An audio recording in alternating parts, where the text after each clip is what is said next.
Hello students, previous lecture में हम लोगों ने रिकॉम्बिनेंट डीएनए टेक्नोलॉजी के बारे में डिस्कस किया था और वहाँ पर हमने कुछ टूल्स के बारे में बात की थी जिसको हम कह रहे थे कि जेनेटिक इंजीनियरिंग में जो प्रयोग होने वाले टूल्स हैं। ठीक है, पहला टूल हमने डिस्कस किया था वहाँ पर एंजाइम्स का।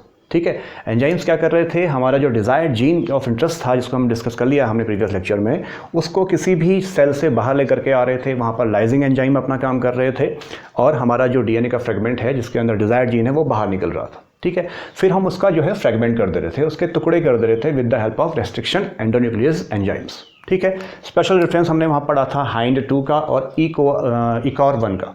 ठीक है, उसके अलावा हमने क्या किया था कि जब हम बाद में जब उसको बाहर उसके फ्रेगमेंट्स कर दे रहे थे तो हम वहाँ पर with the help of gel electrophoresis technique हम उसको on the basis of charge and size जो है सेपरेट कर रहे थे और इथिडियम ब्रोमाइड डाई का यूज़ करके और बाद में यूवी लाइट में हम उसे देख पा रहे थे। हमें एक ऑरेंज कलर का डीएनए फ्रेगमेंट दिख रहा था बैंड्स के फॉर्म में, तो वो हमारा काम वहाँ तक हो गया था।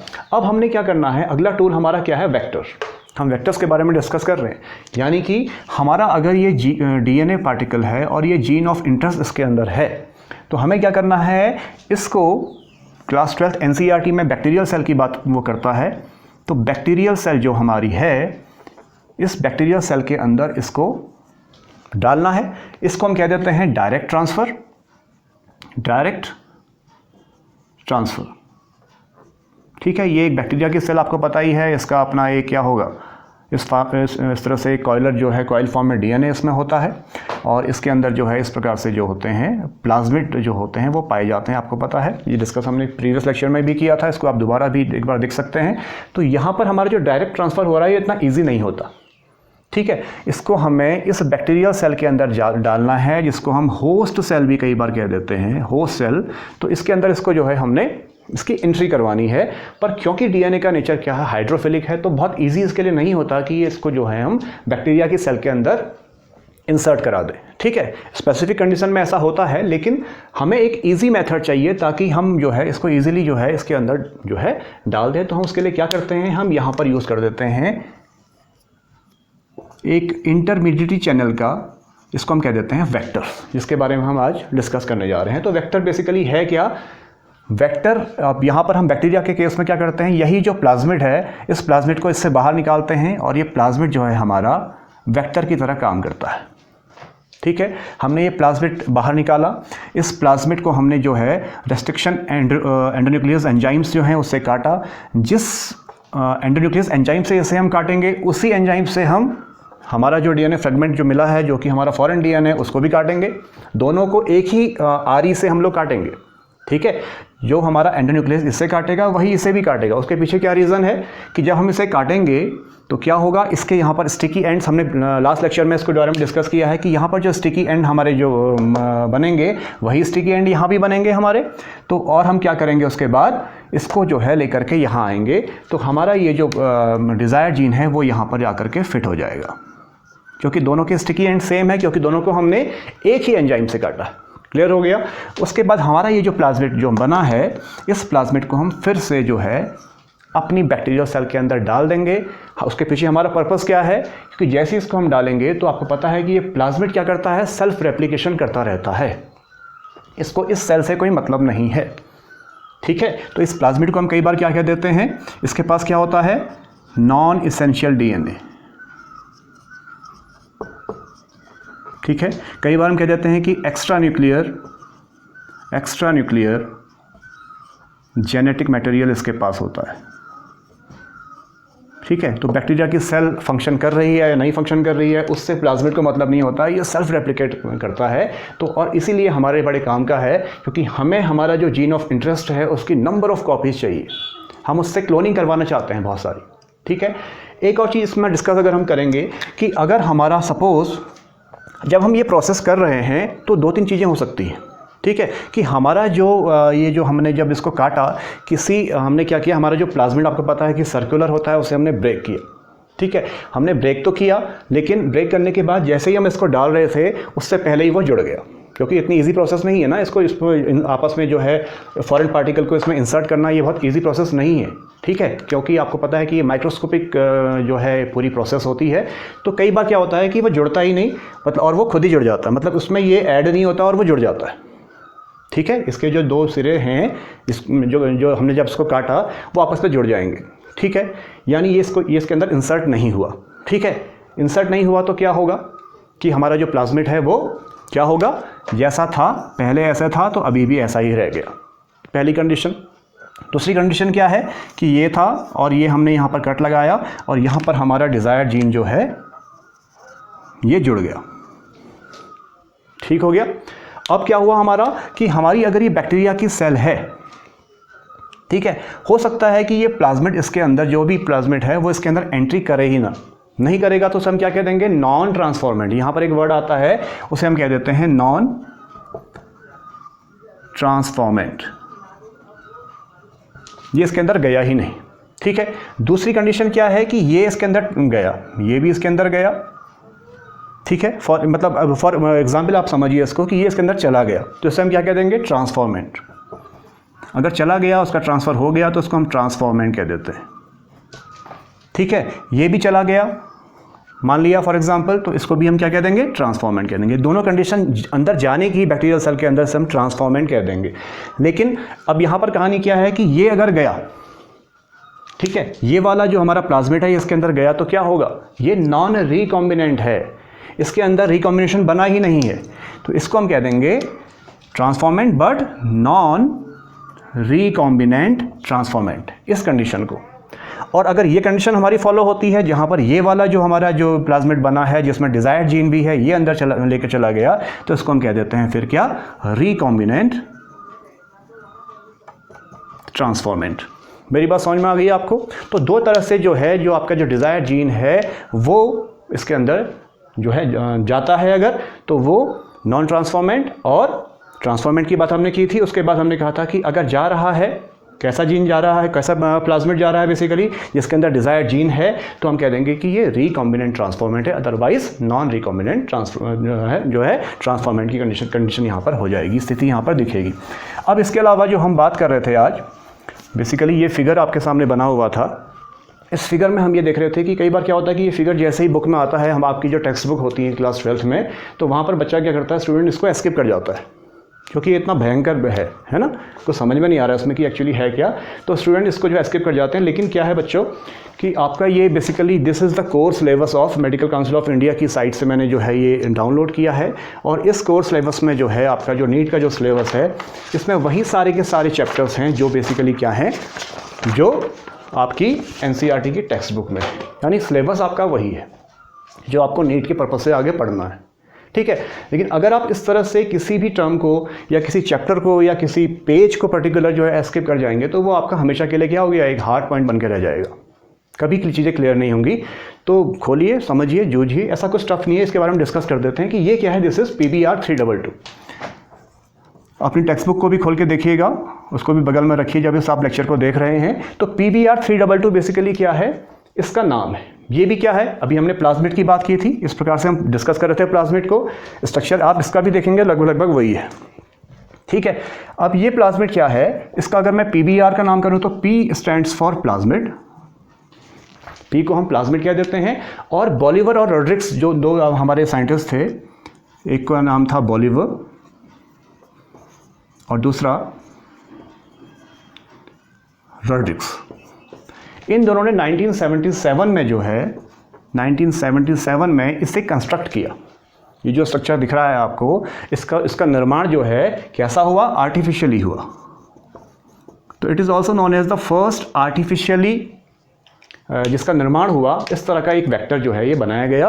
इस वेक्टर को हम कह देते हैं PBR 322। P stands for plasmid, B जो है बॉलिवर है और R जो है वो रोड्रिक्स के नाम पे जिन्होंने इसको कंस्ट्रक्ट किया, ठीक है। अब इसमें 322 जो है वो इसका ऑर्डर ऑफ सिंथेसिस है, जब ये जिस प्रकार से जिस नंबर पे ये बना होगा इसका जो सिंथेसिस हुआ होगा बेसिकली।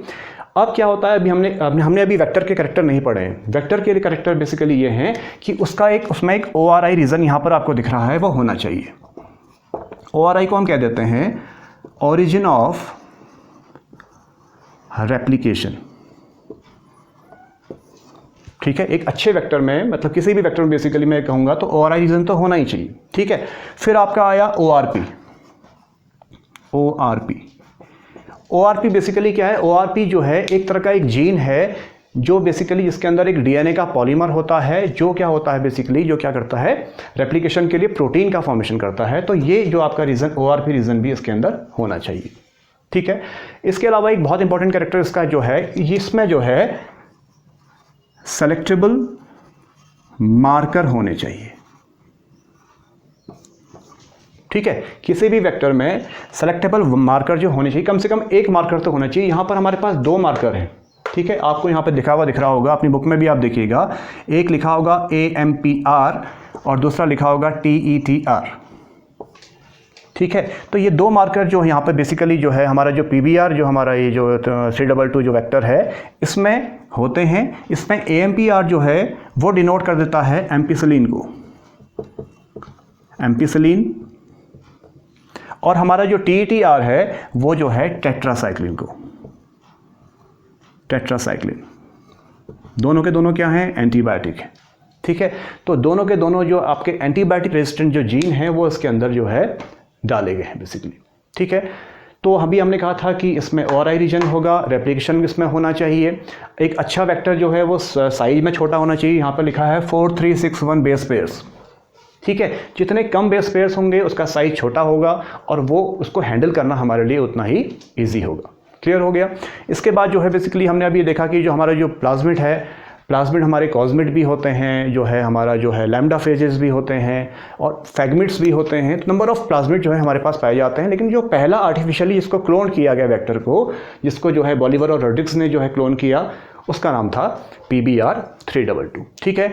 इसमें मैंने अभी आपसे कहा था कि 2 एंटीबायोटिक रेजिस्टेंट जीन हैं, एक को मैं कह रहा हूँ एम्पिसिलिन और दूसरे को मैंने कहा टेट्रासाइक्लिन, ठीक है। तो ये 2 जीन आपके यहाँ पर हो गए बेसिकली।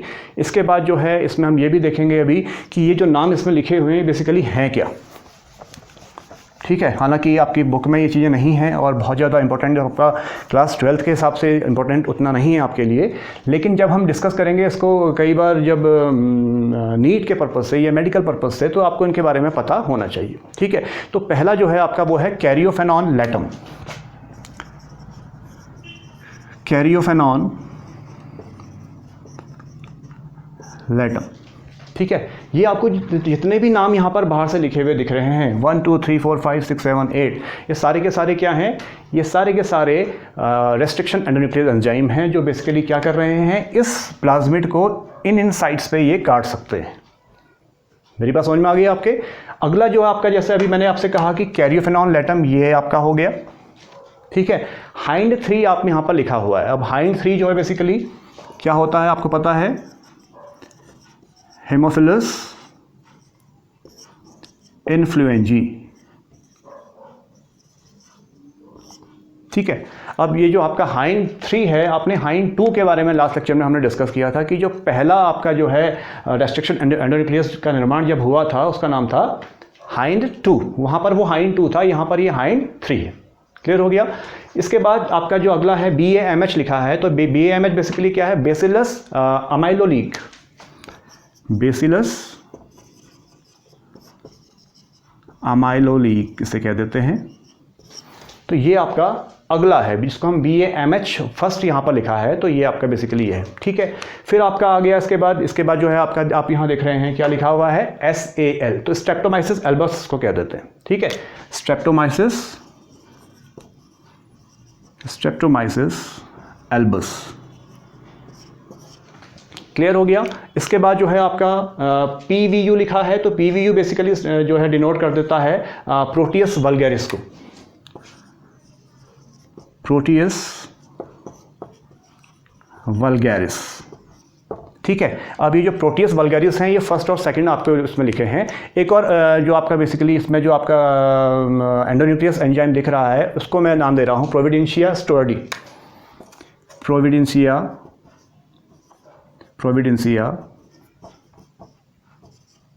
स्टुअर्टी, ठीक है। ये जो PST1 जो है आपका बेसिकली इसको शो कर रहा है, ठीक है। अभी ये प्रोटियस वल्गैरिस हमारा सेकंड था ये वाला। अब हमारा फिर से क्या आ गया, फिर से PVU लिखा है, तो ये फिर से क्या हो जाएगा, प्रोटियस वल्गैरिस, क्लियर हो गया। और इको आर को आप जानते ही हैं, इको आर बेसिकली क्या होता है, इको आर आपको पता है कि एस्चरिशिया कोलाई जो है, कई बार इसके बारे में पढ़ा है। और यहाँ पर ये जो आपका जो प्लाज्मिड पीबीआर जो आपका 322 जो आपका प्लाज्मिड है, ये स्पेशली ई कोलाई के लिए डिज़ाइन जो है इसको किया गया है। क्लियर हो गया। अब ये सारे के सारे आपने क्या देखे, हमने पहले भी कहा था कि जितने भी रेस्ट्रिक्शन एंडोन्यूक्लियस एंजाइम्स होते हैं वो किसी ना किसी बैक्टीरिया से जो है डिराइव होते हैं। तो ये जो बैक्टीरिया जो इसमें हैं इनके नाम हैं सारे के सारे। क्लियर हो गया ना। तो आप देखिए, हमने अभी कहा था कि कैरियोफेनॉन लैटम यहाँ पर आ गया आपका, हीमोफिलस इन्फ्लुएंजा जो है हाइंड को जो है डिनोट कर देता है, बेसिलस एमोग्लाइसिस जो है आपका BAMH को करता है। इस प्रकार से ये सारे के सारे जो अभी हमने एंजाइम्स जो आपके एंजाइम्स या एंडोन्यूक्लियस जो हमने पढ़े, वो सारे के सारे जो है किसी न किसी बैक्टीरिया से ही जो है एक्सट्रैक्ट जो है किए गए। क्लियर हो गया। तो ये आपका जो है इस प्रकार से आप देख रहे हैं कि ये इको आर जो है इस प्लाज्मिड को यहाँ पर काट सकता है।